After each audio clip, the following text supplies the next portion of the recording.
Bene, se potete prendere posto, grazie. Benvenuti a questa giornata di festeggiamento dei 25 anni della ricerca dell'Istituto Veneto di Medicina Molecolare. Siamo nella casa dell'Università che invece di 25 ne festeggia, si appresta a festeggiarne 800, ma 25 è già un buon inizio. Quindi darei subito la parola al magnifico rettore, professor Rizzuto, per i saluti iniziali. Prego, Serino.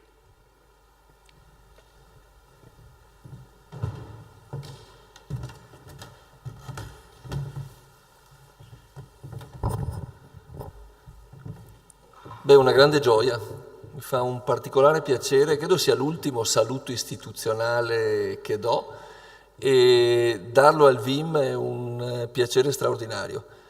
Devo dire che l'unico dispiacere dei 25 anni, perché sai, gli 800 anni dell'università non c'ero, 1222, ma la nascita del VIM me la ricordo perfettamente.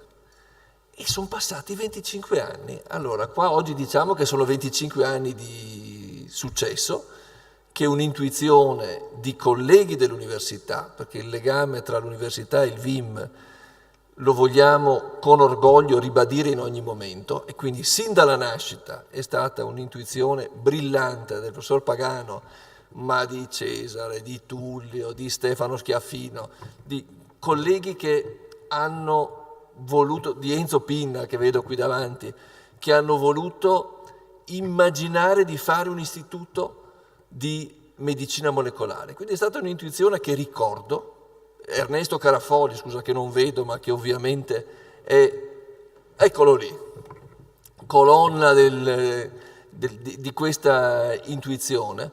Beh, è stata un'intuizione, devo dire, modernissima, perché se oggi la medicina è medicina molecolare, parlare 25 anni fa non di una specifica malattia, ma di un approccio, che è l'approccio della medicina molecolare, ci voleva visione. E questi colleghi l'hanno avuto anche la capacità di ricordare che l'università è forte dei suoi saperi, delle sue conoscenze, della passione della gente, dei colleghi che sono dentro, ma non si lavora da soli, non si lavora in un territorio e per il territorio. E il VIM ha avuto la capacità di parlare immediatamente col territorio, raccogliere i fondi, coinvolgere nella gestione l'intero ecosistema territoriale. E allora questa intuizione, i contenuti e il metodo, credo che non potevano che portare al successo.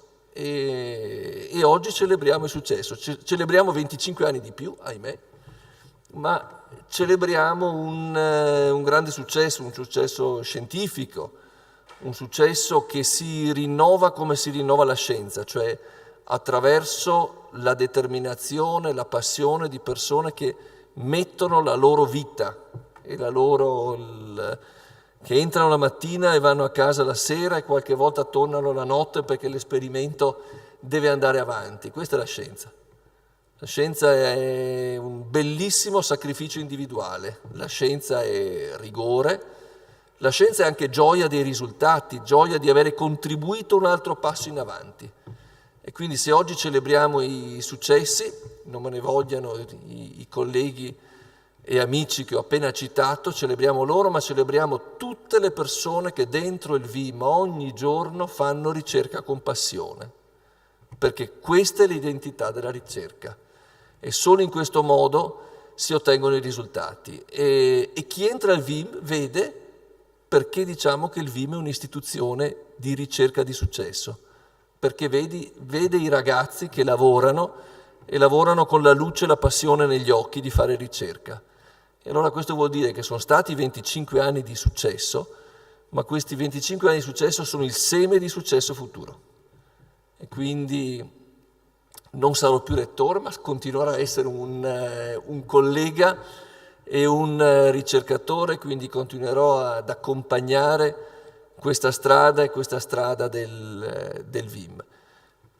Ultimo commento che mi sento di fare, devo dire che ormai questo commento lo facciamo spesso. È bene che ci siano istituzioni di scienza rigorosa, perché oggi di scienza abbiamo bisogno, ma di soluzioni rapide, di approcci pseudoscientifici, purtroppo noi leggiamo tanto. E quando questi approcci pseudoscientifici riguardano la salute di cittadini e cittadine, noi vediamo, io da rettore ricevo ogni tanto delle lettere di interpretazioni scientifiche sul perché il vaccino non serve, che se potremmo fare un seminario al VIM, perché credo che direbbe a tutti noi quanto è importante non solo fare buona scienza, ma anche comunicare la buona scienza e comunicare anche l'idea che non esiste altra scienza che la buona scienza.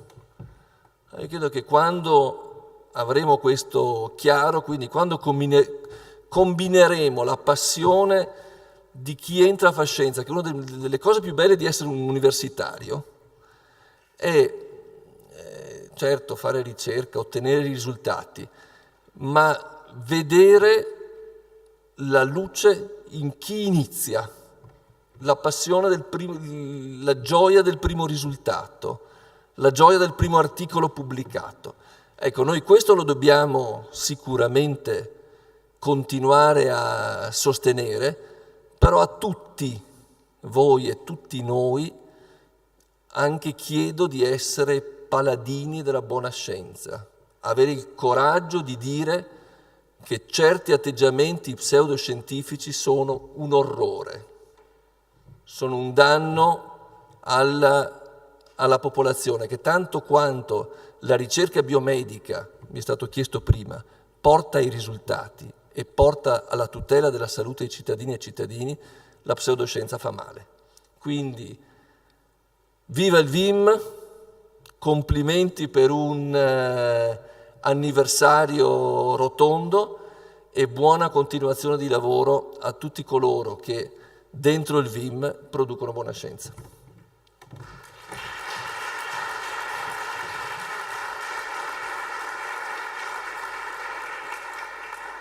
Grazie professor Rizzuto. Adesso do la parola al professor Francesco Pagano, che è il presidente della Fondazione per la Ricerca Biomedica Avanzata e, come avete sentito, è la persona che ha avuto l'intuizione per fondare questa istituzione. Prego, professor Pagano. Grazie, buonasera a tutti. Solo poche parole. Intanto per dare il benvenuto a tutti voi e ringraziarvi della vostra presenza, ma soprattutto per ringraziare i nostri relatori per queste presentazioni che danno una panoramica su quella che è la produzione scientifica del VIM e soprattutto ai loro collaboratori che hanno contribuito a questi risultati. Io voglio sottolineare questo concetto. Dai vari eventi che sono stati organizzati per i 25 anni del VIM e della Fondazione, questo è quello che ha più significato, perché in fondo la ragione d'essere della Fondazione è stato scienza e ricerca e noi oggi celebriamo l'essenza della nostra realtà e la motivazione per cui siamo partiti e vogliamo continuare a crescere. Per cui sono profondamente convinto che questo sia un evento di particolare importanza per noi.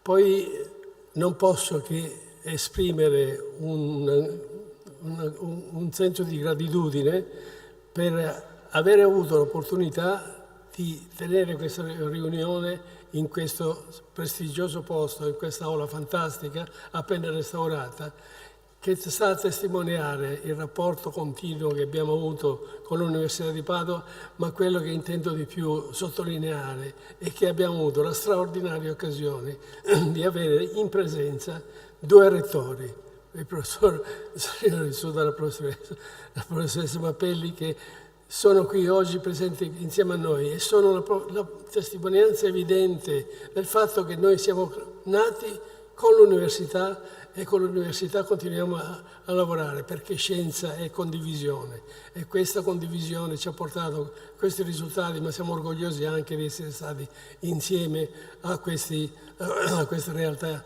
padovana, che è quella che soprattutto ci rappresenta. Voglio, prima di concludere, dire un grazie vivissimo sia al professor Rizzuto sia alla professoressa Mappelli, che ci hanno onorato della loro presenza e che onorano questa riunione. Buon lavoro.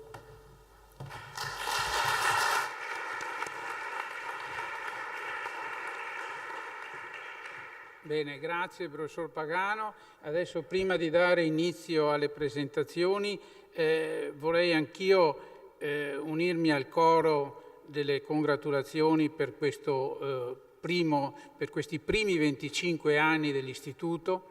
È un istituto dove la ricerca di base si incontra, direi meglio, si coniuga con la ricerca clinica e questa è opera, diciamo così, in stretta collaborazione, ma l'avete sentito, l'ha sottolineato il Rettore, l'ha sottolineato il professor Pagano, con l'Università e l'azienda ospedaliera. E vedo con piacere che qui l'Università, oltre che dai 2 rettori, come avete sentito, è rappresentata da molti direttori di dipartimento e l'azienda ospedaliera è rappresentata dal suo direttore sanitario. Quindi questo a riprova di questa comunanza di interessi e soprattutto di questa ricerca di base che diventa traslazionale proprio per l'interesse del malato. Allora, da questo report che voi avete ricevuto su quella che è l'attività, le ricerche che vengono svolte adesso all'Istituto Veneto di Medicina Molecolare, qui potete trovare tutti i dettagli di quanto viene fatto in questo momento. Oggi abbiamo dovuto fare una scelta delle presentazioni perché il tempo è limitato e quindi questa scelta si è basata sia sulla tipologia delle ricerche sia anche sulla tipologia dei ricercatori, cioè delle persone che presenteranno oggi i loro risultati. Infatti ci sono dei ricercatori che lavorano al VIM da molti anni, diciamo sono di lungo corso, degli altri che si sono aggregati negli ultimi anni e degli altri ancora che hanno cominciato la loro attività scientifica al VIM e poi hanno migrato altrove dove hanno sviluppato la loro carriera, quindi una specie di testimonial potremmo dire.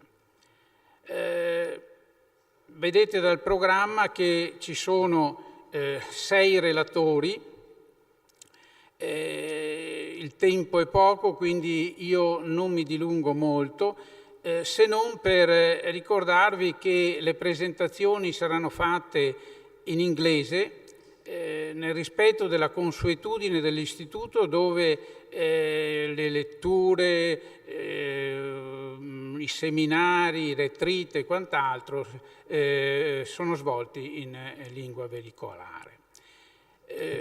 Raccomando, purtroppo sempre per motivi di tempo non ci sarà discussione delle relazioni, ma e soprattutto mi raccomando con i relatori di mantenere il tempo che è stato loro assegnato, vale a dire 15 minuti. So let's shift to English and start with the first presentation that will be delivered by Monica Montopoli. Please, Monica. Monica is a pharmacologist, and as you know, the institute, the VIM Institute is a research institute that includes a variety of typologies of scientists, including biologists, including physicians, engineers, and pharmacologists as well. So the title of the Monica's presentation is Hormone Modulation and COVID-19. Thank you very much for this opportunity to present recent research on COVID. Our group works in oncological pharmacology field and to study new therapy to overcome chemotherapy resistance, in particular in prostate and ovarian cancer. We identify new target, in particular in senescent process, in metabolic reprogramming, and in immune system response. Our goal is to translate our research in clinic. So we start in the molecular studies to identify new targets that are validated from human tissue and up to in vivo model. Our pharmacological translation skills allow us to activate several clinical trials that are currently run by Alimonti team. Significant difference of COVID severity in male to female appear in different papers. In particular, we observed that between European countries. This difference took our attention because we worked on disease strictly related to gender. So we can see as a red bar shows the difference of response on death between male respect to female. Thanks to an intuition, Professor Pagano and Professor Alimonti, this difference is related maybe at androgen. And so we worked to validate this hypothesis. Androgen may explain male vulnerability in COVID. Male difference in that is related to TMPRSS expression because androgen is strictly related to control of this protein. In particular, TMPRSS2, that a serine protein strictly related to viral entry in host cells, are regulated to androgen receptor not only in prostate but also in the lung. Also, androgen affect several aspects of immune response and immune system. Given that TMPRSS2 is strictly control of androgen, Professor Pagano and Professor Alimonti analyzed this condition, and we hypothesized that androgen deprivation therapy could be related, could be applicant in control of this pathogen. And we analyze in particular as ADT block the expression on TMPRSS2. So, to validate this hypothesis, we perform a retrospective study in strict collaboration with Registro Tumori Veneto e Servizio Epidemiologico del Veneto, and the data are published in Annals of Oncology. In particular, in this slide, it's possible to observe the design of study, and the patients were divided according to gender, infection, diagnosis of cancer, type of cancer, and therapy. As you can see, our data, in line of other paper, confirm the prevalence of male. We analyzed the difference in male population hospitalization between population, total population, respect cancer patients and prostate cancer patients. You can see that the cancer patients revealed a higher risk to hospitalization and death, but cancer patients respect prostate cancer patients not show difference. So we analyze different population. Total population analyzed respect ADT, treatment and non-ADT treatment reveal that only patients in ADT treatment are protected. So, conclude that androgen deprivation therapy is associated to a reduction on SARS-CoV-2 infection related to cancer patients. So we performed also the preclinical analysis. In particular, we reported the histological analysis of lung in mice in conditioning castration and in enzalutamide treatment on ADT treatment. You can see that the treatment of ADT and castration reduced the expression TMPRSS2 and ACE2. So, to summarize, SARS-CoV-2 infected men have a worse clinical outcome than women. Cancer patients have an increased risk of SARS-CoV-2 infection. Patients receive androgen deprivation therapy appear to partially protect from the infection. ADT may be effective by multiple mechanisms of action. So our goal is to use ADT as a promising therapy in patients at high risk. So now is ongoing clinical trial ADT-based, and we wait the results to validate our hypothesis. We conduct another retrospective study, in particular analyzed the breast and ovarian cancer and how the therapy modify the response of infection. In particular, we analyzed the particular class of drug, SERMs, modulate or estrogen receptor that are protective in patients with cancer, ovarian breast cancer. In particular, another research showed that raloxifene, a molecular of this class, showed the characteristic protection of in different model, and these results from Escalate for COVID, a particular consortium to find an European country to a specific project Horizon 2020 to repositioning of the drug.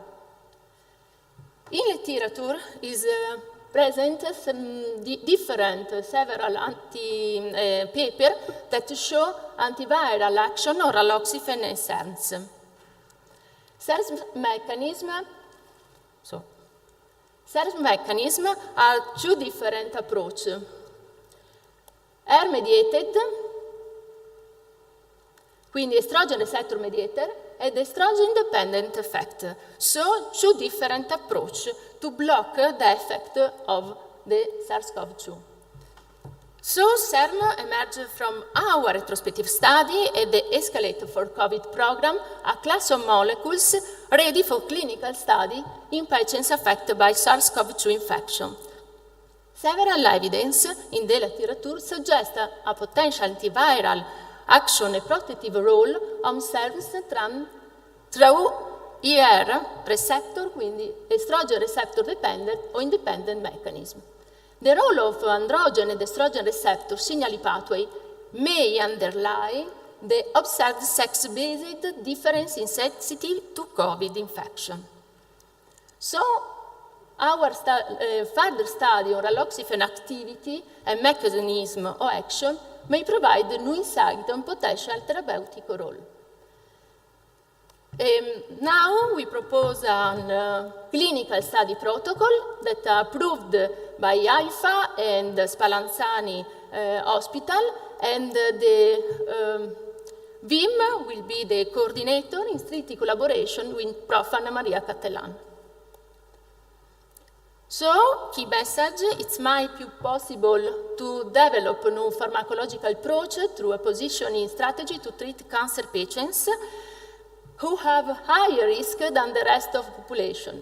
VIM, may updated in collaboration with Dompe Pharmaceutical, will be to conduct a complete study to generate validate results and conclusion of the cancer patients population.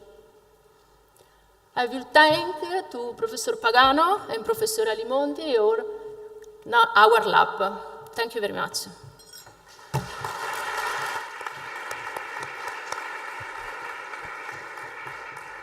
Thank you, Monica. The next presentation deals with the neurodegenerative diseases. Maria Pennuto will take us on a journey from the center to the periphery. Maria has been working at VIM for 5 years, and she is a member of the Padua Neuroscience Center that is hosted at VIM. The floor is yours. Thank you, Gianpietro, and thank you for giving me this opportunity. Today I will show you some research that I did outside VIM, but I was traveling a lot to reach my goal, and a lot of the science that I did was thanks to VIM. So basically the focus of this talk is on neurodegenerative diseases, which are actually a large family of disorders affecting the aging population. So aging is one of the key words at VIM because several groups are working on age-related diseases, approaching these with respect to neurodegeneration or cardiovascular or cancer disease. So basically, what we do is we know that in the aging population, the number of patients that are suffering from a neurodegenerative condition is remarkably increasing. And by 2050, the health system of the Western countries may not be able to really cope with this huge number of affected subjects. And the problem is that there is no cure to either delay the onset or the progression of the disease. But what is neurodegeneration? So basically, if we think about our brain, and is very well represented in this picture as a tree with the green leaves, which is a condition when our neurons are working well. But then during aging, what can happen is that the neurons start to dysfunction, to not work properly. Well, this is an important step that precedes the final steps that lead to neuronal death. But what we are interested in is what happens at this stage, before neuronal loss. So actually, what diseases are we talking about? These are also, it's a large family of disorders, also known as brain misfolding diseases. They have a very clinical distinct presentation, like we can think about Alzheimer's disease or Parkinson, which are the most common. Most of them are sporadic, some of them are genetic, but all of them are characterized by neuronal loss, even if the disease-related proteins are expressed in non-neuronal tissues and not only in neurons. Another key feature is protein aggregation. It is the deposition of, for instance, plaques and tangles in Alzheimer's, or Lewy bodies in Parkinson, or inclusion bodies in motor neuron diseases like ALS and SBMA. One open question in the field is why neurons degenerate, but in particular, why specific populations of neurons degenerate in each disease. And we believe that this is the result of different components. One is for sure the protein structure and function. Disease-related proteins must have something that leads to a specific populations of neurons to degenerate. And another point is cell context. So the disease-related protein accumulating into inclusion bodies in a specific type of neuron causes leads that neuron to die.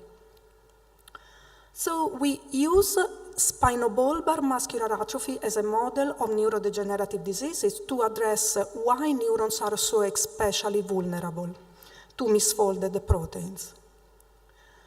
SBMA is a motor neuron disease or neuromuscular disease characterized by motor neuron loss, lower motor neurons, and skeletal muscle atrophy. So the disease is late onset and is X-linked. And important to keep in mind is that not only motor neurons degenerate and so patients develop muscle atrophy, also peripheral symptoms. There are a remarkable number of peripheral symptoms which imply that the disease is not only a motor neuron disease. One key features of this disease is that the disease fully manifests only in males. And the reason for this is the disease protein. The disease protein is androgen receptor, and we have heard something in the talk before about androgen receptor. So androgen receptor is, so here is the gene, it's composed of 8 exons, and exon 1 has a CAG trinucleotide repeat, which codes for glutamine. This is the protein. And the androgen receptor has 3 main domains, an N-terminal domain, a DNA binding domain, and the ligand binding domain. This is the domain where its natural ligand androgens bind. So androgen receptor is a cytosolic receptor. And upon binding to its natural ligands, androgens, testosterone or dihydrotestosterone, androgen receptor migrates to nucleus to regulate transcription. And we have heard before about an important target gene of androgen receptor. So basically, if the CAG repeat is expanded, is pathologically expanded over 38 repeats, the receptor accumulates in inclusion bodies in the nucleus and transcription is dysregulated. So our approach is to start from studying the protein structure and function and put this information into the cell context where everything occurs to try to identify, for instance, post-translational modifications that enhance or suppress toxicity, to analyze how the androgen receptor, which is a transcription factor, interacts with the native co-regulators of transcription, and how everything is regulated in cells, neurons, or muscle cells, which are the most vulnerable cells in disease.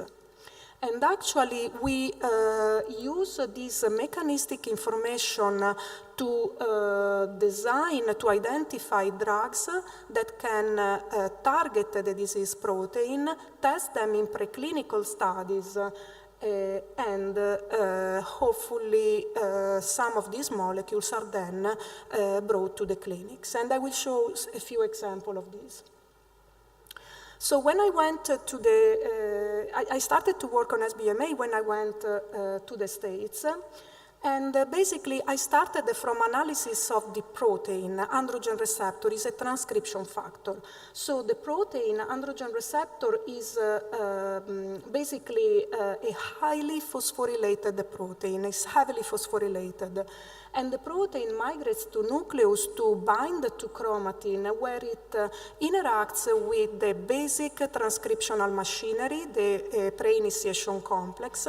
And actually, we found that the interaction of androgen receptor with one of its co-regulators of transcription, which is a protein arginine methyltransferase 6, this interaction is important to enhance toxicity, the toxicity of the protein, because PRMT6 is a co-activator that overactivates polyglutamine androgen receptor.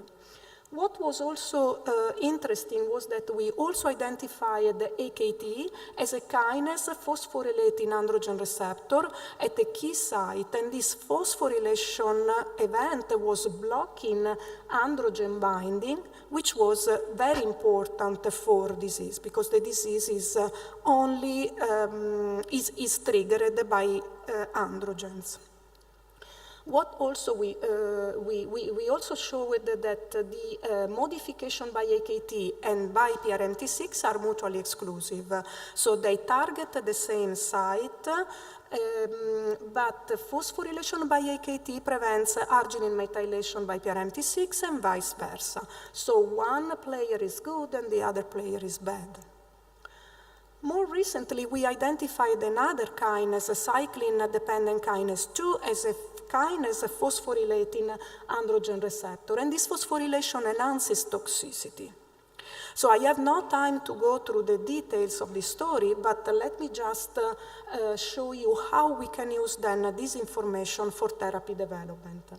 So basically, we also found that another kinase, PKA, activation of PKA, resulted in inhibition of CDK2, and we defined the mechanism there.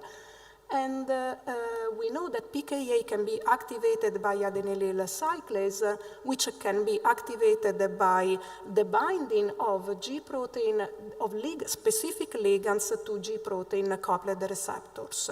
So we tested the efficacy of a neuroprotective agent, a peptide, the PACAP, for its ability to activate adenylyl cyclase, activate this pathway, and ultimately target the androgen receptor for degradation. And actually, this approach worked. So now, in the last years, we thought, okay, let's take an unbiased approach and study androgen receptor phosphorylation by mass spec, a work that we did here with Giorgio Arrigoni, and we identified several serines which are phosphorylated, but in particular 3 sites which are more phosphorylated and very well conserved throughout evolution. And we also now know the kinases and the phosphatases targeting these sites, but what we asked is how androgen receptor phosphorylation is regulated in neurons, which are the vulnerable cells. Well, we know that when neurons are activated, there are 2 phases of response. One is fast, within 1 hour, and the other is late and takes 6 hours. The fast response occurs through modification of pre-existing transcription factors like CREB or MEF2 or others. Now, phosphorylation and rapid dephosphorylation of these factors is important to activate a signal and shut it off. So basically, these factors are phosphorylated, and then they bind to chromatin and activate the expression of the immediate early genes, which are other transcription factors that activate the expression or repress the expression of the late response genes. So what we found was that androgen receptor phosphorylation is rapidly enhanced at the 3 major phosphosites in response to neuronal activity and rapidly dephosphorylated. And we also identified target genes, immediate early genes, which are regulated by androgens in the active neurons, and which then in turn regulate the expression of late response genes.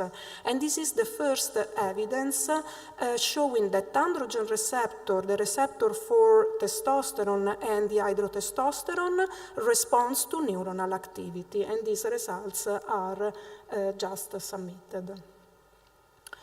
Also, we also characterized the pathway that can activate AKT in cells, and the one pathway that we explored was the IGF pathway that binds to a tyrosine kinase receptor to ultimately activate AKT.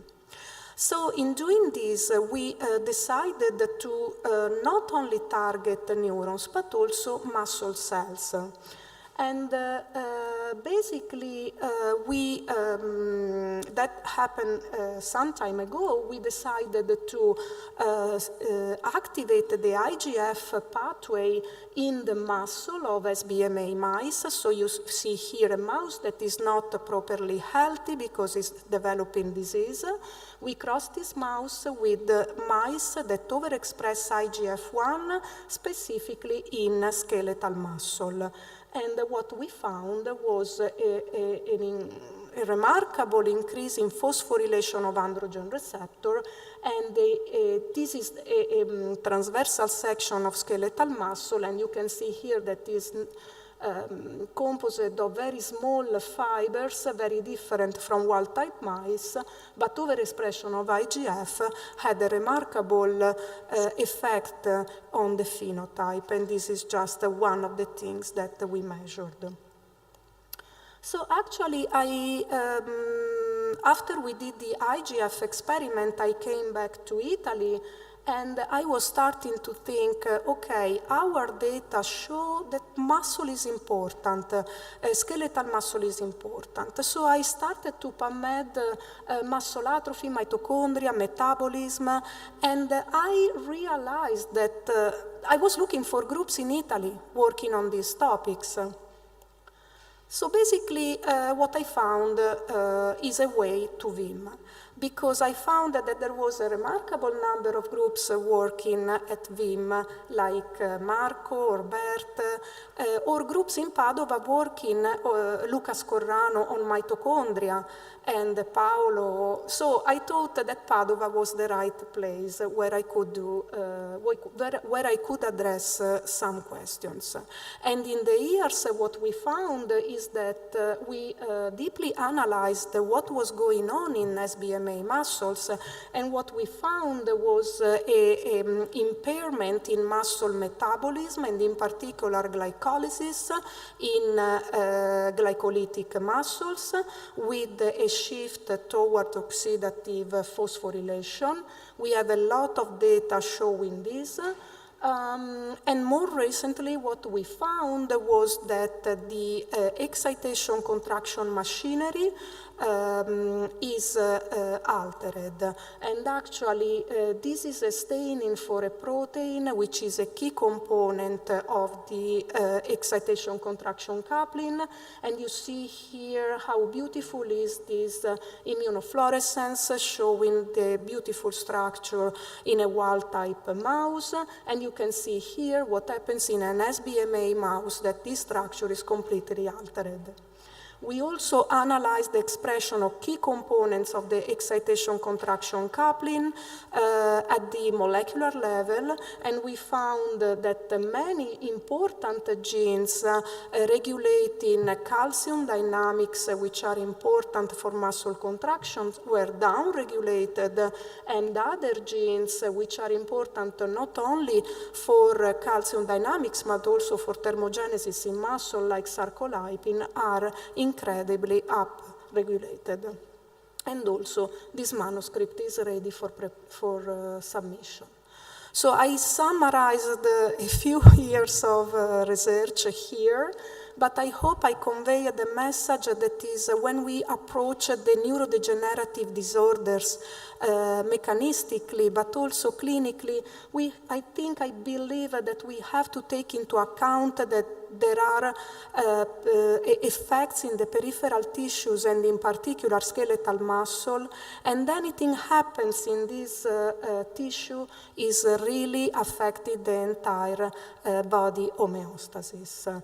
So we have to consider the entire body when we think about the CNS or the brain. Our approach was taken to the clinics We have two molecules that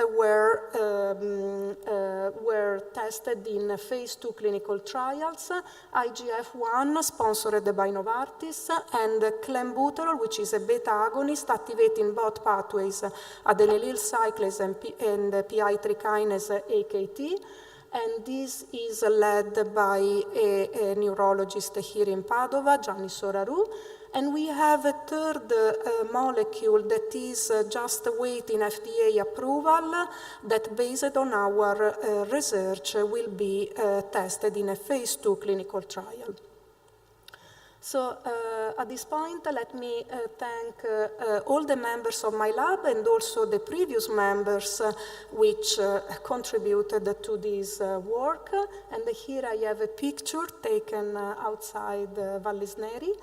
All our grant agencies, and in particular, because this day today is dedicated to VIM, the Fondazione Just Italia and Arisla, which are two grants that are at VIM. I also would like to thank all people involved at VIM. And in particular, let me thank Giustina, and this is just one of the events that are done at VIM. This was the Giornata per le donne nella scienza, and so I would like to finish with this picture. Thank you.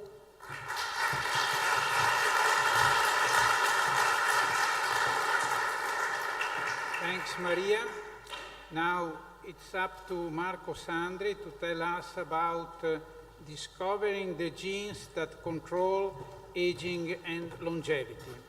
Marco is one of the oldest group leader at VIM. His research focuses on muscle and aging, and in particular on cancer-induced cachexia. Marco? Thank you. And today I'm very pleased and honored to present our data on what we have done in the last years at VIM with a focus on one of my favorite topics related to aging. So I think already we introduced the concept that our body changes in shape during aging, and we have a condition in which we are growing, but at a certain age we start to go under degradation, and we start to change phenotypically because our organs have some alteration in the function and in the morphology.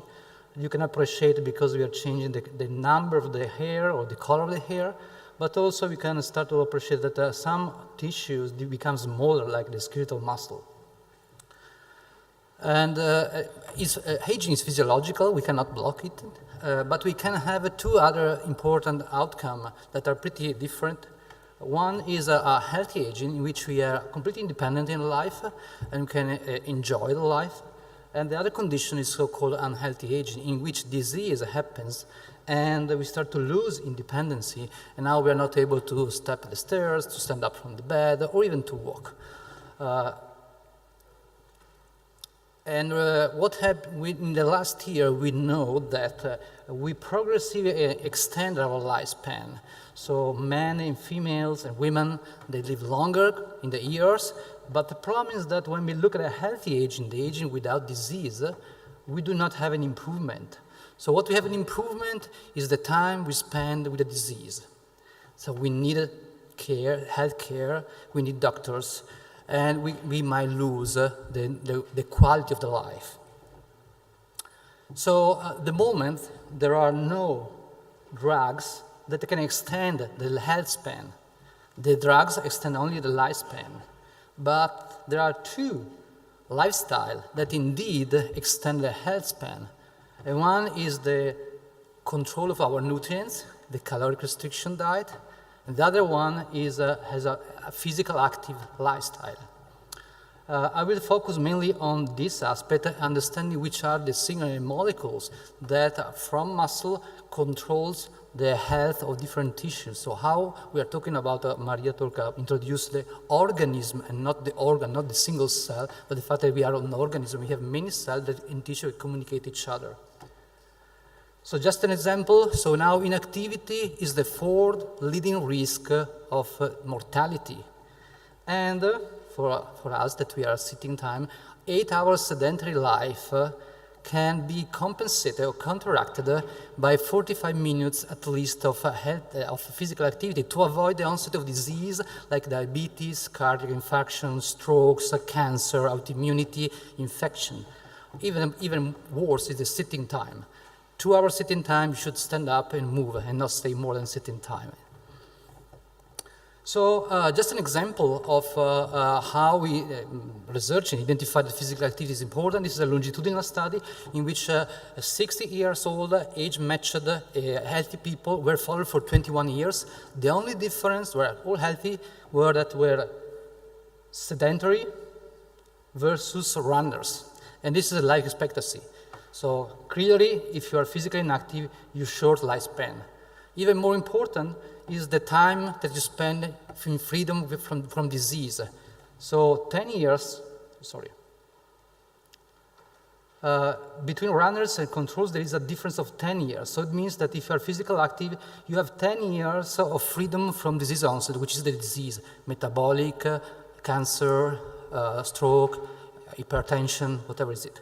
So this is suggesting that the physical activity extend not only lifespan, but extend the health span. And when we are talking about physical activity and unhealthy aging, actually, one of the major important organs that affected, as already mentioned, is muscle. And when you have a problem that your muscle become aged too much early, you have so-called a sarcopenia, that is a condition which induces also the frailty condition. And when you have sarcopenia now, you have an increase in mortality and morbidity. And this is what's happening to your muscle during aging. So from the age of 40 years old, you start to lose muscle mass. But when you reach the threshold that you're losing more than 60% of your muscle mass, now 50% of people die within 1 year, and the other 50% they lose complete independence. And you can appreciate that here, be a physical active person, you spare muscle mass, you still have a muscle loss, but you never reach the 60% decrease of muscle mass. So it improves your quality of life, importantly. So my question is understanding which are the mechanisms that induce senescence, aging in muscle cell, and how this cell can communicate with brain or different tissue, liver, white adipose tissue. Keep in mind that these are the hallmarks of senescence. So the scientific community identify that there are some aspects in the cell that are the trigger of senescence in our tissues. I am more interested in understanding protein turnover, loss of proteostasis is one of the critical hallmarks. And the second one is mitochondrial dysfunction. And today we will present data in which we explore for serendipity. We identify that mitochondria in muscle can reverberate and communicate in a complex signaling pathway to many organs. So keep in mind that the primary hallmarks of aging can induce some damage that can be reverberated by other. So loss of proteostasis is one of the primary hallmarks that can cause damage to your cell, and then it can activate the other, like mitochondrial dysfunction, and these together synergize and induce the senescent phenotype and dysfunction of the organs and the unhealthy aging. So mitochondria, I thought, is my interest, and mitochondria can, as you mentioned, interact with many hallmarks and create a feedback loop in which one ROS production can induce genomic instability, can induce other aspects of senescence, and this feed-forward loop promote disease onset and unhealthy aging. And I will focus mainly on this aspect of mitochondria, dynamics, so all the proteins that are important for the shape of mitochondrial network inside of our cell. Why? Because in 2000, well, almost 10 years ago, I was involved in an EU grant in which we have a muscle biopsy from unhealthy people, and we look at several proteins of mitochondria. What came out is that the mitochondrial shaping protein, the protein that is important for the fusion and the fragmentation of mitochondria, were dramatically downregulated, more than 50% downregulation in unhealthy people, but were completely normal if the people are physically active. And between all these proteins, there was a nice correlation between the decreased level of this protein and the weakness and the muscle loss. So we decided to explore in a genetic animal, in a preclinical set, if this protein can induce muscle senescence, and look what's happened to the organism. So we generate an inducible muscle-specific knockout animals in which by treating the animals with a drug called tamoxifen, we can remove the gene only muscle and not in other tissue. And we decide to wait that animals become adult and then block this OPA1, and look what's happened. It's like to mimicking when you are physically active, when you're young and you're running, and suddenly you become a senior like me, and you're sitting on your table, on your computer, most of the time in your day. So you're decreasing your physical activity and become a sedentary person. So the phenotype was striking. So in 3 months, they die, and they die with a typical progeria phenotype. Like this is an example, they have a kyphosis, this gibbo. That is typical problem of bone and muscle example. They have appearance, this was a 5 months old animal, so like a 30 years old person. They have appearance of other features of precocious aging, like the white hairs appearance. So we start to think there may be a problem in muscle, in mitochondria, reverberates to whole body and change and reprogram the senescence activity or the aging activity in the different tissue. So indeed, when we start to check the different tissue, muscle were almost disappearing and this time progressing. Not only muscle, we start to look at white adipose tissue. There was completely loss of white adipose tissue. Bone, this is trabecular bone, were disappearing with time. So we have the prominent muscle that start to affect metabolism, white adipose tissue. Bone is the mechanical sensor, important because mechanicals go to the bone. But we have also checked other systemic aging markers. Like usually in aging, we have an systemic inflammatory response. So we look in the blood, and in blood we have from 10 to 100-fold increase in pro-inflammatory cytokines, suggesting that something was reverberating to the blood. Even more important, when we check senescence marker, like expression of this protein, it blocks the cell cycle, so block the replication in epithelial tissue, for instance, skin, gut, and liver. We have an activation of this inhibitory of cell cycle, and when we check, we have a problem in regeneration of epithelia in this animal.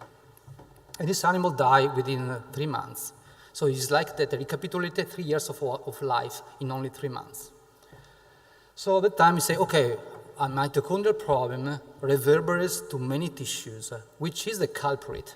So we did a gene expression profile in muscle, and we identified the top 1 gene that was most induced was an hormone, was called FGF21. And when we generate a double knockout for the mitochondrial protein and FGF21 only in muscle, now the animals looks much better, and they live like normal animals. They have a better posture and youthful appearance. So it's critical that this hormone in some ways controlling senescence in different organs and the lifespan. So the problem is this typical of murine, rodents, or can be happening also in humans? So we collaborated with Franceschi in Bologna that has a cohort of centenarians, so people that have reached till 120 years old, and we look in the blood, the levels of these cytokines, and try to correlate with the survival of this person. And what we identified that the elderly person that have the high level of this cytokine that we call mitokine, they live much shorter compared to the people that have low levels, suggesting that indeed this cytokine, when it's high in the blood, you activate aging, precocious aging, and premature death. So we can conclude with this part that when you're young and you're active, your muscle and your mitochondria are healthy, but if you have a lifestyle like a sedentary lifestyle, now you disrupt several protein or mitochondrial quality system, the shaping machinery and the autophagy, leading to accumulation of dysfunctional mitochondria in the muscle. That leads to expression of one hormone that seems to be the culprit of a premature aging, and so suddenly you become like a 70, 80 years old, but unhealthy, even if you are 50 years old, maybe. So I show you that in this animal, besides FGF21, there was also the important inflammatory response, the typical of aging. So we start to ask, which is the connection between mitochondria and inflammatory response? Is there a possibility, a signaling pathway that induce this aspect and contribute to the aging? So keep in mind that there is a system in the cell that's important to remove the damaged mitochondria. It's called autophagy and mitophagy especially.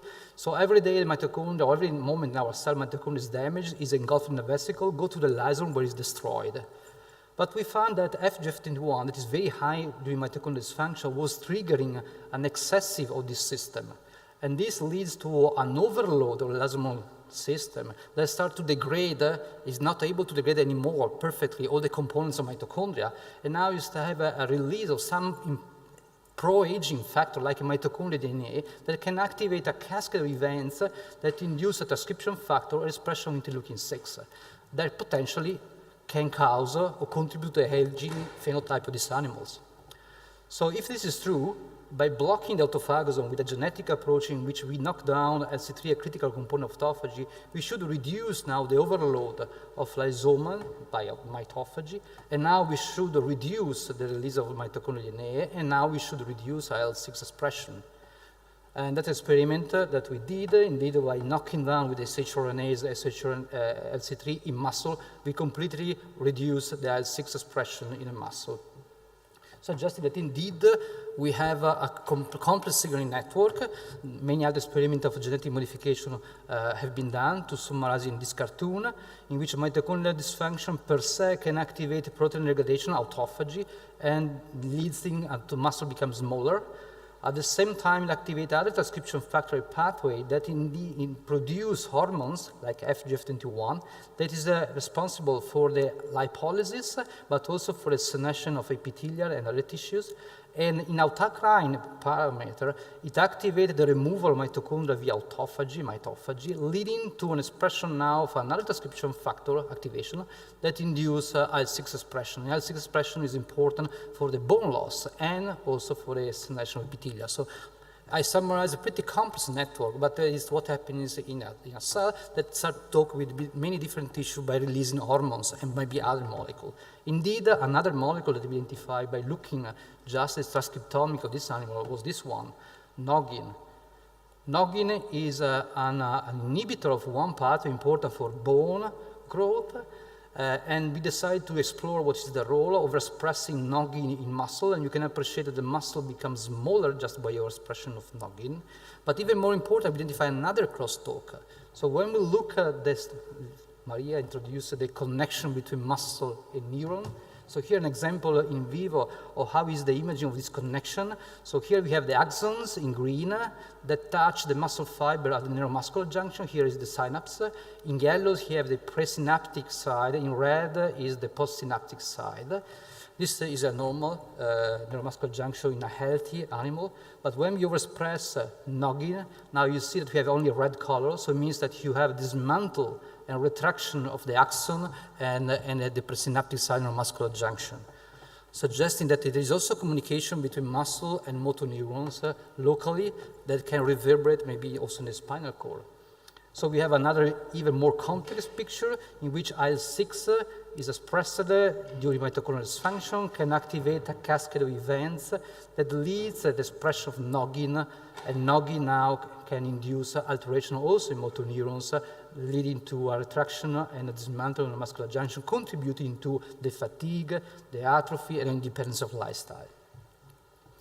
So at the moment, we have identified at least 4 biomarkers that are induced from the muscle and released in the blood during inactivity and can contribute, synergize each other and contribute to different aspects in aging, but altogether they lead to a healthy aging. So this is important because we can now check theoretically in patients if these biomarkers are high. We should now think that your biological age starts to be problematic, it does not match with the chronological age, and you need to do something. At the moment, it's only nutritional, maybe in physical activity that you can do, but we hope to develop drugs that can block or reduce the level of these hormones when they are too high in the people.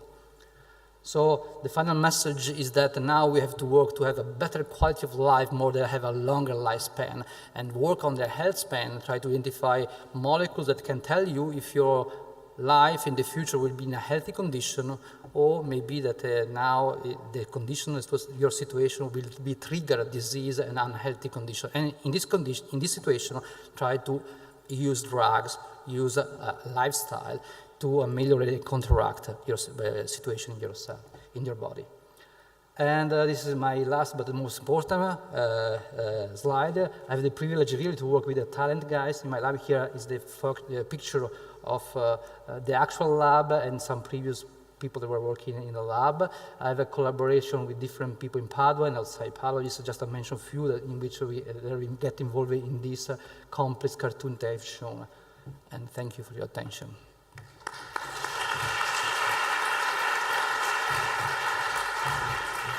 Thank you, Marco.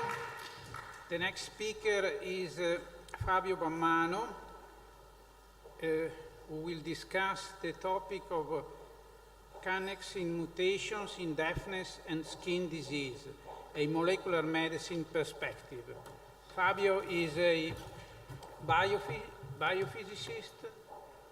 He worked at VIM from 2003 or 2001 till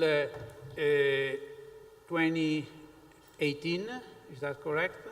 Then he moved to Rome to be the director of an institute of neurobiology at the National Research Council, and then back to Padua. As I mentioned before, he may be regarded as a testimonial of VIM, you know. Fabio? Thank you, Gianpietro. And thank you to the President, Professor Pagano, and Vice President Giustina Destro for inviting me to give this presentation about 25 years of VIM life and also of my life with connexins, which you can see here in a growing set of graphs from the single protein level to the hexamer formed by such connexins, which assemble as membrane channel pores, wide pores with about a 1 nanometer diameter, and incredibly complicated regulatory mechanisms that control the permeability. Such so-called hemichannels allow the permeation of, people say something like 35,000 members of the human metabolome exchanging between the cell cytoplasm and the extracellular medium. In addition, such channels can pair to a copy of themselves into a different cell to form intercellular gap junction channels, of which here I try to highlight the pathway that then joins the cytoplasm of cell 1 to the cytoplasm of cell 2. And this is a top view of a gap junction plaque in which several of these channels are assembled and seen from the cytoplasm. So why did I get involved into all this? I have been studying hearing for many, many years before this, coming from biophysics. I became interested in the mechanisms of hearing, how we hear sound from a biophysical perspectives. So my attention was attracted by the fact that mutations in the gene, that encodes one of these connexins, connexin 26, is the primary cause of deafness in the human population, of inherited deafness. It's a 226 amino acid proteins, of which 175 point mutations are known. It is only second to connexin 32 for the number of mutations relative to the number of amino acids. And as you can see here, basically every other amino acid here can be mutated in this protein, causing mostly deafness of a recessive type. In addition, if this weren't bad enough, one could get one of about 20 or so dominant mutations, which in addition to deafness would also cause more or less terrible skin diseases. I thought this was enough to devote my entire scientific life to trying and addressing the problem why, first of all, such point mutations cause deafness, and maybe there could be a cure for it. So here is what these proteins look like when you look for them with selective antibodies in the cochlea of a mouse. This is a transversal section of a mouse. There are basically two sister proteins, connexin 26 and connexin 30, with about 75% amino acid homology between them, which are expressed everywhere in the sensory organ which mediates our sense of hearing, the organ of Corti, named after Marquis Alfonso Corti, and they have very close or almost overlapping patterns. Here you can see what happens if we inject Lucifer yellow in an organotypic culture of the cochlea of the mouse. Lucifer yellow will spread out of the pipette and show what it means to mediate cell-to-cell communication with gap junctions. It means what you see here, the spreading of, in this case, a fluorescent molecule from one cell to its neighbors. So this is the main function of connexins, putting cells into physical and metabolic contact as far as the gap junctions are concerned. Similar, but let's say more difficult to visualize experiments could be done to show the efflux or influx of molecules through hemichannels, unpaired hemichannels in the plasma membrane. Okay. So here, our efforts at the VIM with trying to unravel the cause of deafness when caused by a single point mutation started off basically with this seminal paper with which I had the honor and the pleasure of collaborating with Professor Tullio Pozzan, in which we showed that this rather innocent mutation from valine to leucine in one of the amino acids lurking in the second transmembrane loop of the membrane, not even facing the pore of the channel, was enough not only to cause deafness in the few patients that have been detected with this mutation, but also to prevent the spreading of a signaling molecule, inositol triphosphate, between adjacent cells. In this case, these are model cells, HeLa cells, which in their natural state would not express any connexin, which we forced to overexpress connexin 26. And in the case of the wild type connexin, IP3 diffuses freely from cell 1 to cell 2. We detect the diffusion of IP3 by reading it out via calcium. And if we repeat the experiment with this single point mutant, the effect is much depressed, so much less IP3 flows from one cell to the other. So we titled the paper, as you can see, Impaired Permeability to Inositol Triphosphate in a Mutant Connexin Underlies Recessive Hereditary Deafness. This study triggered a host of further experiments and studies that continue basically to date, to try and understand what is hiding behind this deficiency and the consequences of these permeability deficiencies.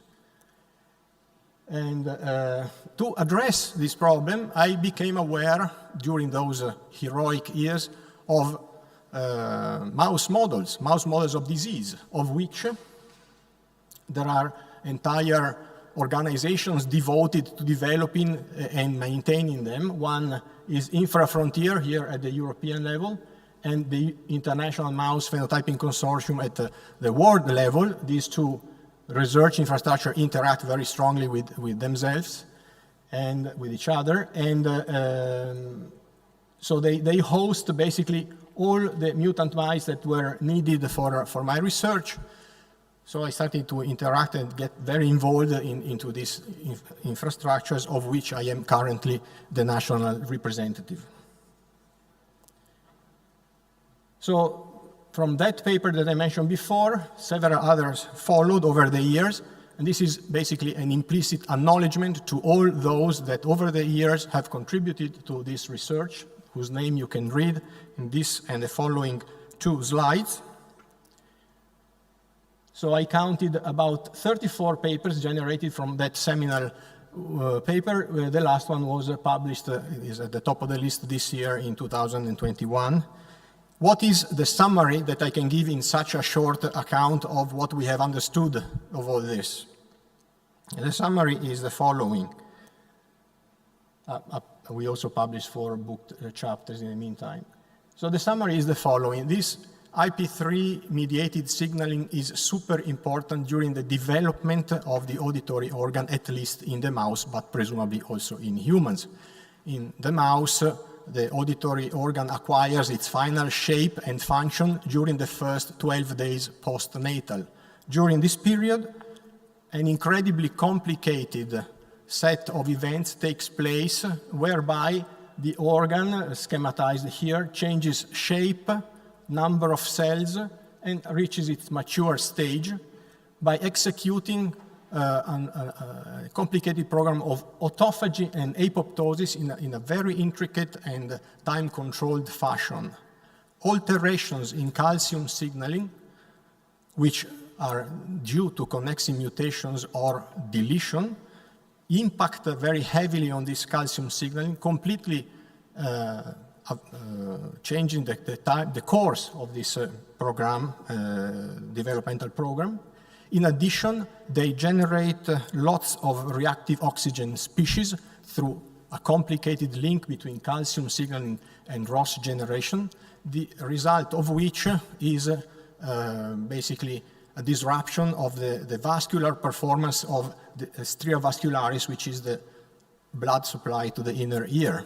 As a result of all this, mice fail to acquire hearing. Their organ of corti degenerate before it actually takes its final shape, and most likely humans become deaf due to an uncontrolled reactive oxygen species generation and oxidative stress within the inner ear.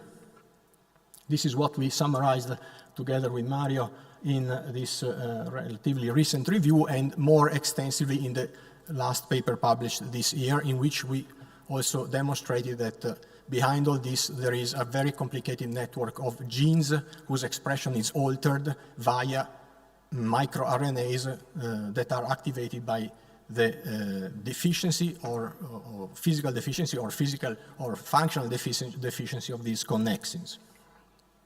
Based on all this, my conclusion is that it is very difficult or basically impossible at the moment to find a molecular medicine approach or a cure for this in the human species, because all this should be taken care of very early on during development, and there are incredible ethical and technical difficulties associated to solving the problem from a genetic or molecular genetics point of view. So what I didn't mention is that most of the mutations that cause deafness alone can be classified in this category as loss of function mutations. There is also a subset of gain of function mutations, and by the rule of thumb, the gain of function mutations are those that not only cause deafness, but also skin disease, or at least the majority of them. So I thought that maybe there is some more luck in pursuing these gain of function mutations, and in particular their skin manifestation. So here I mapped, together with my co-authors, Buratto, Donati, and Zonta, we mapped all known point mutations that are classified as gain of function, particularly at the level of the hemichannels. And the surprising conclusion of this research is that more than 50% of them, about 14 out of 25, are actually associated to connexin 26 and connexin 30 of all the other connexins, and they do cause skin disorders. So I quote from a very recently published review, which states the following: one prevailing theme that did emerge over many, many years of research to account for a host of incurable connexin skin pathologies was the ability of connexin 26, connexin 30, and connexin 43 mutants to form pathological pores or leaky hemichannels. Here is a diagram which summarizes the results of many experiments we performed to show that these leaky hemichannels, we and others and many other groups, to show directly that these so-called leaky or gain-of-function hemichannels allow excessive ATP efflux from the cell to the outside world, and excessive calcium influx into the cell. These two fluxes can actually reverberate on each other, reinforcing each other, and the result could be catastrophic. So here is how an example of how catastrophic this can be at the human species level. It's pretty incredible that a single point mutation of connexin 26 D50N can change a normal human being into something like this. Similarly for connexin 30, although the connexin 30 mutations are a bit milder in their manifestation. So I took the opportunity to collaborate with the Shanghai Institute for Advanced Immunochemical Studies over the several past years to look for a potential cure for all this in the shape of antibodies, which we have been able to access through the library that Richard Lerner gave to the Institute. This library was so-called PAND, using the technology that gave Greg Winter the Nobel Prize for Physiology of Medicine in 2018. And as a result of this search, we have identified and patented one monoclonal antibody, human monoclonal antibody, that inhibits connexin 26, as shown in this, in this very concise patch clamp-based proof here. And the antibody has an EC50 of around 40 nanomolar. So we performed many experiments of all kinds to prove that the antibody is actually blocking these hemichannels. And then here, if we can show the animation now, please. Here is a molecular dynamics simulation of the capping effect exerted by the antibody, which reduces drastically the efflux of, in this case, those balls are ions, but similar experiments can be performed to show that it actually blocks the ATP efflux from the cell. So we then were awarded a Telethon grant to try and translate all this into something useful. And we are currently working at the CNR with my two collaborators, Dr. Chiara Perez and Dr. Chiara Nardin, using mouse models of disease that are available through the Infrafrontier research infrastructure. And we have shown that the antibody can block two of the most important mutations linked to these terrible skin disorders, and probably all the others as well.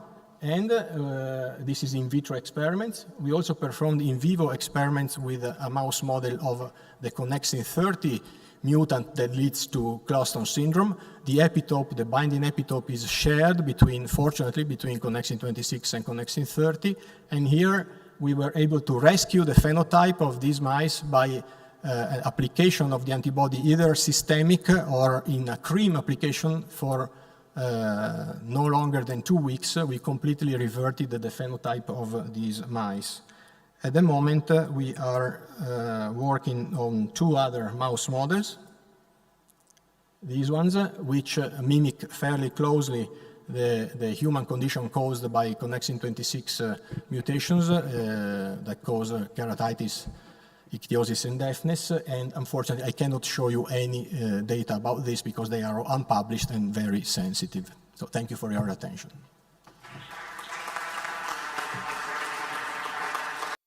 Thank you, Fabio. The next is Nicola Elvassore, who will tell us about engineering patient-specific organoids for modeling tissue development and disease. Nicola leads a group at VIM that studies stem cell biology, and especially in terms of cell reprogramming. Is that correct? Yeah. Thanks so much for invitation here. And I'm chemical engineer by training, and almost 15 years ago I met Tullio, and I'm not sure what he saw on me, but he gave me the opportunity to present my research on VIM, and from there, I found a home where I can really, free my creativity as engineer, but also learn about how science should be done. And it was immense pleasure for me to be part of the VIM. And today I want to just go over some of the last year's results we have. And I remember when I did this presentation, what about can we build a human model in vitro in the lab to use as a system to design therapy or making drug testing. And I will talk about the organoids. Organoids is one of the latest frontiers, is just a three-dimensional object that captures the complexity of tissues, and in particular human tissues. So what is important and what we see that, and what we're trying to do is how we can engineer a system to have information in the lab that can go back to the patient. So how we can design a specific therapies. So here is just an example of a human brain organoid. It's just recently developed. And there are more or less 30 articles that publish how to use this as model for disease. But you will be surprised to know that these organoids are derived from patient source, and only 2 patients are used to model a disease. This is not really capturing the complexity of population. And what we know is even for simple clinical trial phase 1, we at least need to collect and design a study just for maybe 14, 50 patients, and that's not even close by. So how we can engineering the process to creating organoids in an easy way that can fit to clinical setting, and also with the cost, because cost is important. Most of the time is limitation of our application of research.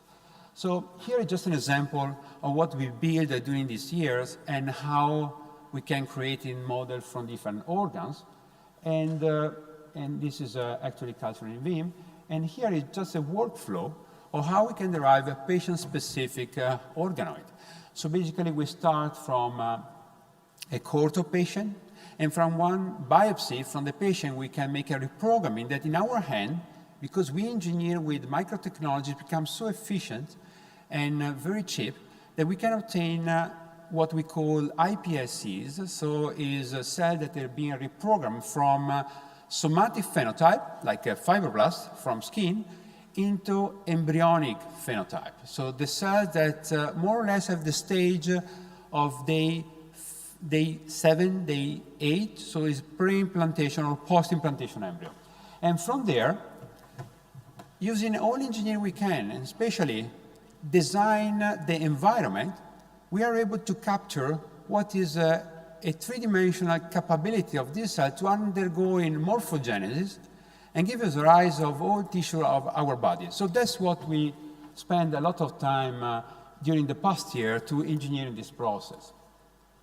Just a few words about the reprogramming.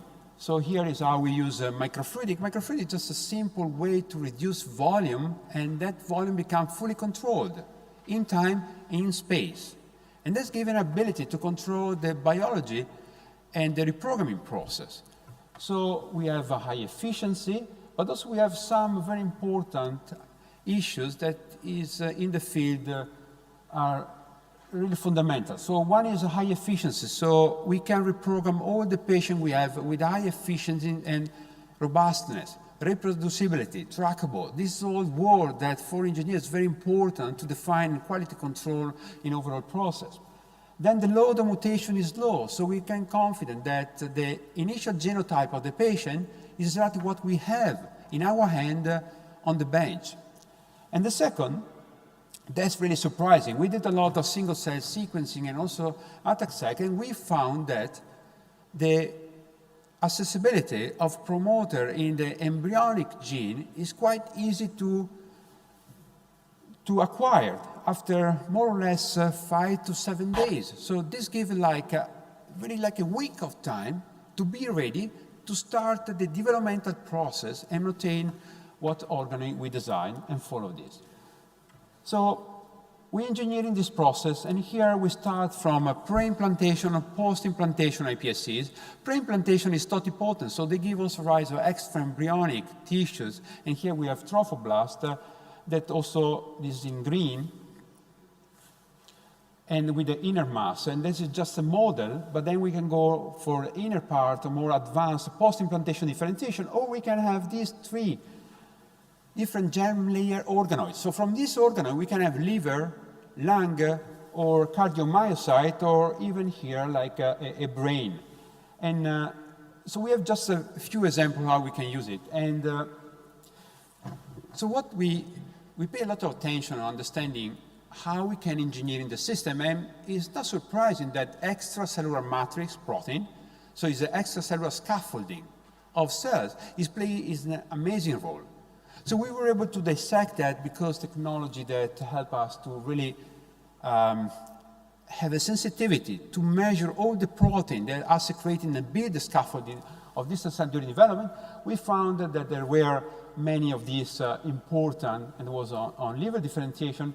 And here we also build a synthetic gel that help us. This is just very common practice, but how we can really culture this stuff in the lab with a reproducible way. So we build this synthetic gel system that allows to grow organoid and expanding them.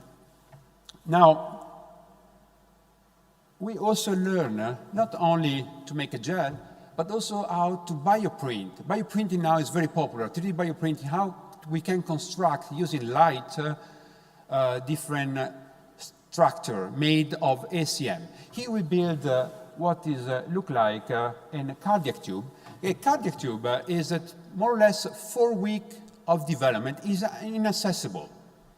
So we can only look at human cardiac tube that is an early stage of heart development. So here we have an amazing opportunity now to see how, and this is a cardiac tube that is contracting because it's only pumping, because it's cardiomyocytes that are twitching. We are now the opportunity to look at early stage of genetic defect, how they impact on cardiac tube assembly, and how these show up later on in the pathogenesis. So this is just an example of how we can engineering a specific system. This is a publication, and it's about the question is what SARS-CoV-2 is actually infecting, and we find a way to prove that the epithelium of the stomach is actually in susceptibility of infection with this virus. So, but there was one problem. So when you build the organoid, it's like a stomach. The receptors are inside, and you put the virus outside. It doesn't work.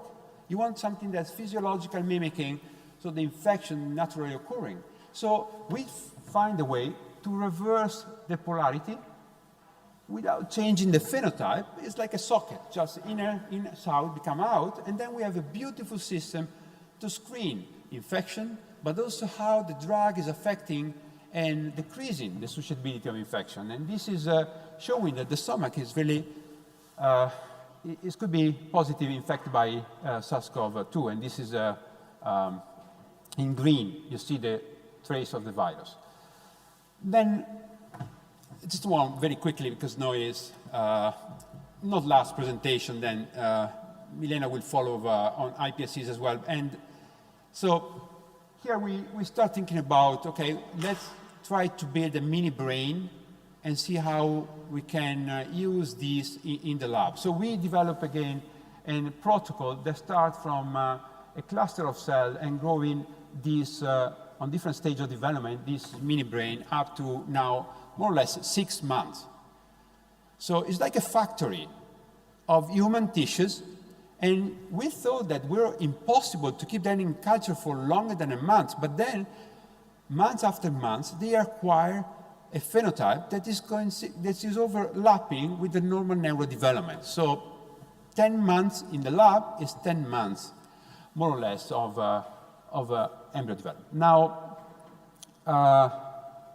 so here is just some future about the complexity that you can have even at early stage, and you see that there is an inner part that where the stem cell compartment, and there is the out layer that is the more or less similar to the cortex of, and this organoid show very beautiful polarization. Now, how we can use this? I just give you two simple examples. So the first one is in a clinical application. So this mini brain maybe can help the regeneration on trauma, on brain that have an injury. So, and we developed using the same bioprinting of before, a technique that can actually make object inside the brain from outside using infrared light. So infrared light goes through tissues, so we can go with a minimal invasive procedure and build object inside the brain. Now the question is, what if we deliver an organoid that have this cortical orientation and try to reconnect with lesion tissues? Can this help patients? So that's what we have done here, and you just set up the mouse model with an injury, and then you see this is the organoid, this is the injured cortex, this is the skull, and you see that we create a pattern by bioprinting conductive hydrogel that is guiding axon and making functional reconnection. So this is something now we are trying to explore how this could be used for injury, especially in pediatric patients. The second is still about the organoid it can undergo infections. So about the COVID, it's okay, but what about the pre-pandemic virus? Can we use this system to screen what viruses that are potentially diffuse in animal species if they are potentially infecting human tissues? So we have a perfect system because we have mature tissues in our lab and we can prove that. So we took a list and we call this, pre-pandemic virus. There is also seasonal flu, and there are others, and there are variants of avian virus that we know that is having some neurological problem in animals. And what we have done, again, we're engineering all the process from starting from the patient cell through the end to using the assay to quantify the susceptibility of infection with the different methods.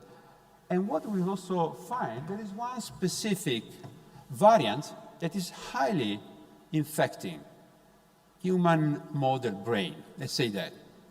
But also, it gives the opportunity to understand what cell type the virus get in.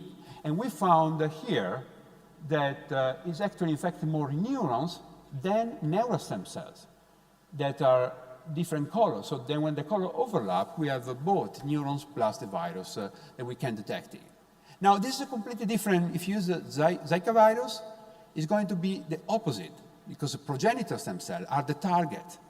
Here we saw that in this specific variants, the mature neurons are the target. So I just want to close my experience here and say that this is where we are now, and we are thinking for the future, not having only few patients, but having like a cohort of patients to match with clinical trials and generating in vitro informative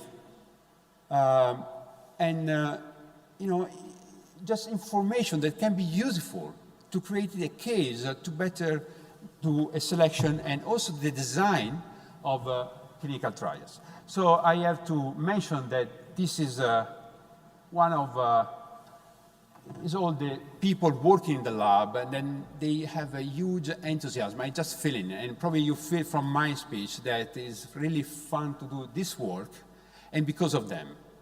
So thanks again for the listening.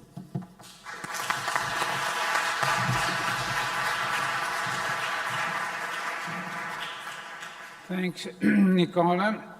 The last presentation is by Milena Bellin. Milena is the newest PI recruited at the Institute. She joined VIM a couple of years ago just before the pandemic, and back to Italy from the Leuven University Medical Center, Netherlands, and she is going to tell us how to study the inherited cardiac disease by human mini hearts. Please. Okay, thank you very much. And it is a pleasure to close this very exciting scientific session. Indeed, I'm going to talk about cardiovascular diseases. And why cardiovascular diseases? Because they are the first cause of death globally, according to the World Health Organization, and because there are very few new cardiovascular drugs that are developed and then that can reach really the market. So the result is that there are many conditions with unmet clinical needs.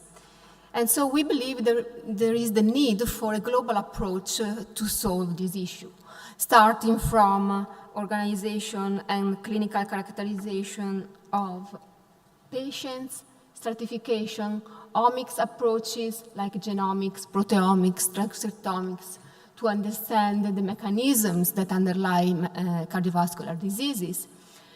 We need better preclinical models that really represent and mimic the human physiology. And finally, of course, we need to rely on the clinical trials. And my research is focused on developing better preclinical models. So cardiovascular research so far has relied and still is relying on animal models, which are essential and extremely useful. But when we want to move to translational rationals, we need to increase the size of the animals, and also then the cost increases.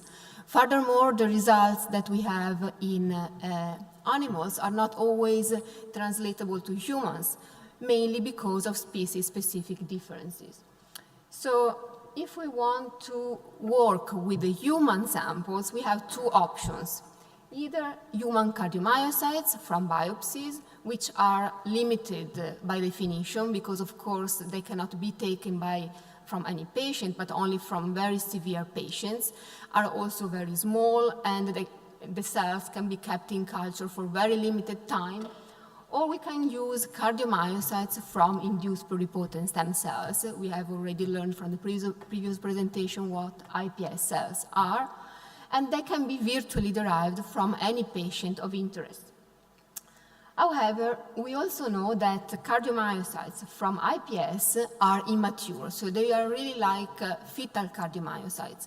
And indeed, if you look at this two-dimensional monolayer of beating cells, it's quite different from the human heart, which is a three-dimensional organ and made up of many different cell types. So not only cardiomyocytes, but also endothelial cells, smooth muscle cells, epicardial cells, cardiac fibroblasts, cells of the immune system, neurons, and so on.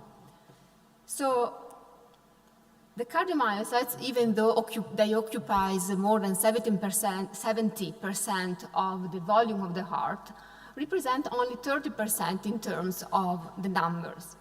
And 70% are non-cardiomyocytes.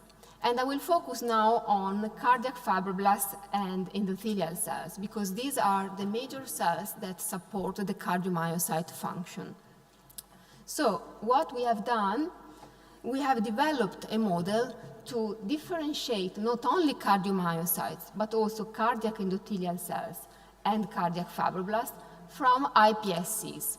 And here I show that we put these cells together in defined ratios to form spheroids that we call cardiac organoids or mini hearts or cardiac microtissues. And the cells, you can appreciate, self-organize in these spheroids, which start also to contract after a few days. And this is how they look like.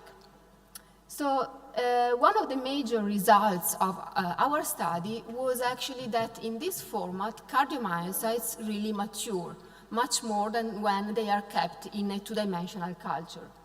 And in the next couple of slides, I'm going to show you examples and why we think they really mature further.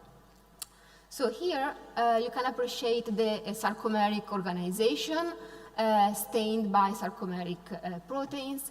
And in the presence of cardiac fibroblasts in these three-dimensional tissues, whether cardiac fibroblasts are from iPSCs or from or primary cardiac fibroblasts, the sarcomeric structure is improved in terms of alignment and in terms of sarcomere length. When we compare, for example, to microtissues in which cardiac fibroblasts were not included, or when we use the skin fibroblasts instead of the cardiac fibroblasts. Also, electrophysiology of the cardiomyocytes was improved, and you can appreciate from these traces here, which are action potential of cardiomyocytes isolated from the microtissues. So here you can appreciate this notch shape at the tip of the action potential, indicating maturity. But not only, we also have a more hyperpolarized resting membrane potential and a faster upstroke velocity, which is the depolarization phase of the action potential, or characteristics of adult cardiomyocytes. So when we looked at the transcription profile and compared RNA sequencing between the cardiac microtissues and the two-dimensional cardiomyocytes, we identified several genes that are upregulated in the microtissues, including the GJA1, which comes back from some previous presentation, encoding connexin 43, which is also very important in the heart. And indeed, when we looked at our microtissues, connexin 43 was nicely expressed throughout the tissue. This was not the case when skin fibroblasts were incorporated instead of the cardiac fibroblasts. And you can appreciate it maybe better in this larger magnification, where between cardiomyocytes and cardiac fibroblasts, we could identify contact points which stained positive for connexin 43. This was not the case when we used the skin fibroblast instead. So by analyzing also single-cell RNA sequencing, which allowed us really to attribute to the single cell types which genes are up and down, we developed this and we proposed this mechanism of maturation that relies on the three-cellular crosstalk, where we have different players. The endothelial cells, which secrete paracrine factors, for example, endothelin-1, which is sensed by the cardiomyocytes. We believe there is a cascade of signaling pathway, including adrenergic receptor pathway and the cyclic AMP pathway, so thereby keeping high the cyclic AMP, which is able to promote connexin 43 gap junction formation. On the other hand, we have a nitric oxide, which can have an effect on the cardiac fibroblasts, resulting in increased formation of cyclic GMP, which can shuttle to the cardiomyocytes and contribute to keep high the levels of cyclic AMP. Now, I'd like also to mention that in our cardiac microtissues, we identified a postnatal signature in the transcriptomic analysis. And this was evident in the presence of many genes which showed postnatal isoforms. One of these genes was the SCN5 alpha gene, which is developmentally regulated. So exon 6A is included in the fetal transcript. Exon 6B is included in the adult transcript. And this is really what we found in our comparisons. So when we looked at the classical 2D culture of iPS cardiomyocytes, only the fetal exon was expressed, while looking at the 3D microtissues, 6B was expressed in many of the transcript. Not all, so suggesting that indeed we do not have a homogeneous maturation, it is still heterogeneous, but very important that help us really to go behind the state of the art in this technology. And we could use actually this maturation to study a postnatal phenotype. And as an example, I'm showing here the Brugada Syndrome, and in particular this family where these two patients were severely affected and carried two compound mutations in the gene, and one of the mutations was located in the exon 6b, so in the adult. So one exon. So when we did just the classical approach, so we generated IPS from the patient, also did the CRISPR-Cas correction first of the exon 4 mutation to really identify what was the role of the mutation located in exon 6b, and then also corrected that to have an isogenic trio. By looking at the cardiomyocytes just in a 2D culture and measuring the current that is specifically conducted by the channel encoded by this gene, clearly the double mutant cardiomyocytes had a reduced current compared to the blue line here, which is the completely corrected line. But the intermediate situation behaved exactly as the wild type. So suggesting that we cannot pick up the effect of this mutation located in the exon 6b because it is not expressed. So when we instead incorporated the cardiomyocytes in our three-dimensional cardiac microtissue model, the cardiomyocytes matured further and so started to express the 6b exon. And indeed, here we could identify a gene dosage effect with the red line being the double mutant, very reduced sodium current. In black, the intermediate situation where we could pick up a contribution of the mutation located in exon 6b, and finally the corrected line which behaved as an healthy control and random control. So, as last example, I'd like to mention also arithmogenic cardiomyopathy, which is a disease mainly due to genes encoding for proteins of the desmosomes, for example, plakophilin. So this disease is affecting mainly cardiomyocytes, but more and more evidence is indicating that other cell types are involved, like stromal cells in the heart. So we decided to use our model and build it in a mix and match combination. So basically, we had IPS from a patient with a mutation in PKP2, we had the corrected line, and we replaced cardiomyocytes or cardiac fibroblasts, or both of them, with the mutant correspondent cells. We did the microtissues and stimulated at increasing frequency. And here you can see the results. So already inclusion of mutant cardiac fibroblasts was sufficient for an arrhythmic phenotype to appear, suggesting that cardiac fibroblasts are indeed the active contributor to the disease. Also, inclusion of only cardiomyocytes was giving an arrhythmic phenotype.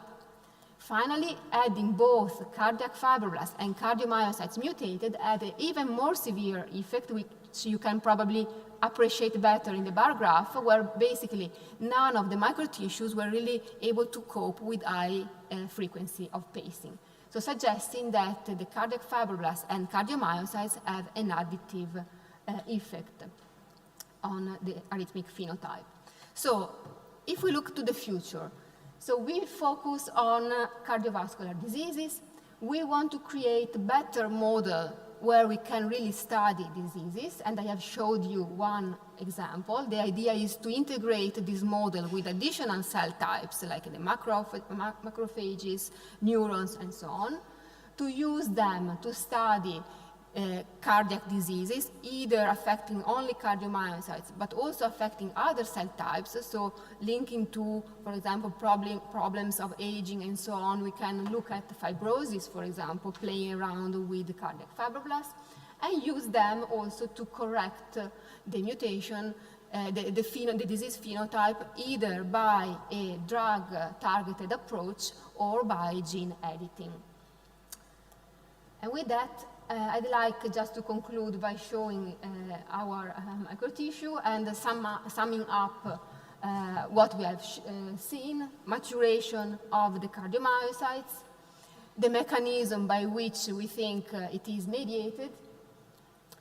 The examples I have shown to model postnatal diseases and complex cardiac diseases, and also I really believe that these are very flexible tools that we can use to study many other conditions, COVID, for example, which we will start soon, similarly to what Nicola has presented, but also to screen drugs, for example. And last, I'd like to thank the people that did the work, and in particular Daniele and Federica, who are really helping me out to transfer the technology from Leiden to Padova. And since there are many students, postdoc, so we are recruiting, so if you like the subject, please get in touch. And thanks a lot for your attention. Thanks. Thanks, Milena. And then the floor is to Professor Mappelli, Daniela Mappelli. Voi sapete, la rettrice è eletta dal 1° ottobre per i prossimi 6 anni e ci dirà 2 parole di conclusione. Grazie. If you don't mind, I'll go back to Italian. Okay. In italiano. Per le pari opportunità con chi ha presentato all'inizio. Ecco, intanto grazie. E buonasera a tutte e a tutti. L'ora è abbastanza tarda, per cui soltanto 2 parole. Io penso di essere qui anche per mostrare una continuità. Ha aperto il professor Rizzuto, il rettore Rizzuto, e concludo io, e questo per mostrare proprio una continuità non soltanto nei confronti del VIM, ma una continuità che la nostra comunità, la nostra università ha nei confronti della ricerca. Io ci pensavo adesso, riflettevo mentre sentivo parlare i colleghi, la maggior parte di noi ha iniziato questa carriera proprio per la ricerca. Io, se vado indietro con la mente, quando mi sono laureata e poi ho iniziato con il dottorato di ricerca, di sicuro non pensavo all'insegnamento, di sicuro non pensavo a quello che avrei fatto poi da grande anche a livello amministrativo, ma ero spinta, come molti di noi, alla ricerca, che quello che ci spinge poi è la curiosità, la voglia di conoscenza, la voglia di studiare. E la ricerca però poi ci dà non soltanto un metodo scientifico, ma forse ci dà anche una sorta di disciplina a tutti quanti noi, un modo di pensare, se volete, anche molto rigoroso. Ci insegna a resistere alle frustrazioni, perché fare ricerca, oggi qui i colleghi hanno presentato i risultati, ma io immagino che anche loro, come me, molto spesso non ci sono i risultati, o meglio, i risultati non sono immediati. Ci insegna anche la ricerca ad essere valutati, non solo dalla nostra comunità scientifica, ma poi passiamo attraverso le pubblicazioni, passiamo attraverso i referì, e quindi questo ci insegna molto e fa di noi quello che poi diventiamo. Ma l'importanza del VIM, una delle cose che ho preso stasera, guardavo i 6 colleghi che hanno parlato e adesso sto cercando di pensare ai dipartimenti, ma forse non ce n'è neanche uno del medesimo settore scientifico-disciplinare, perché abbiamo farmacologia, biologia, fisica, ingegneria, medicina, e questo ci fa vedere l'importanza di centri e istituti come il VIM, dove veramente la parola interdisciplinare non è soltanto una parola, ma la si fa veramente, e la si fa con entusiasmo. Mi è piaciuto, cito il collega Alvasori Nicola, che parlava di entusiasmo, questo entusiasmo che viene dalla ricerca. E io penso che noi dobbiamo essere in grado di trasmetterlo davvero anche all'esterno. Io ieri ero alla laurea di biologia, ho visto il collega, sì, c'è Luigi Bubacco, dove avevamo tutti questi studenti in presenza, e non solo io, ma tutti gli altri colleghi abbiamo moltissimo insistito sull'importanza della scienza nelle nostre vite, ma soprattutto in questo momento storico. E forse dovremmo imparare anche noi a trasmetterlo meglio, a far capire meglio che cosa significa trovare la risposta nella scienza, perché noi forse lo sappiamo bene, ma forse non siamo così bravi nel comunicarlo all'esterno. E un'ultima cosa è l'importanza della scienza di base. Prima, all'inizio, si parlava di ricerca di base e ricerca applicata. Beh, senza la ricerca di base forse non ci sarebbe nemmeno la ricerca applicata. E la ricerca di base noi dobbiamo continuare, anche perché la ricerca di base spesso è spinta dalla curiosità, non c'è un tema predeterminato, non ci sono fondi predeterminati che vanno in un'unica direzione, e questo ci permette poi di fare delle scoperte che altrimenti forse non avremmo fatto. Penso che il vaccino a cui siamo arrivati sia la dimostrazione di come la ricerca di base poi abbia dato la chiave di volta per in un certo senso salvare l'intera umanità. Per cui grazie davvero a tutti e ci rivedremo sicuramente in quest'Aula. Io non ci sarò per il prossimo 25esimo, ma ci sarà sicuramente qualcun altro, sempre in quest'Aula. Grazie e buona serata a tutti.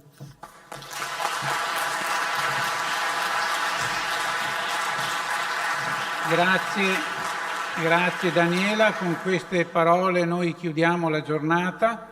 Voglio ringraziare tutti quelli che hanno partecipato, i 2 rettori, tutti gli speaker che sono stati, devo dire, anche bravi nel contenere nei tempi, perché qui ho le pressioni dalle varie porte che mi stanno sulla schiena, e quindi tutti quelli i giovani soprattutto, che hanno partecipato e che hanno visto cosa si può fare al VIM, e buona serata a tutti.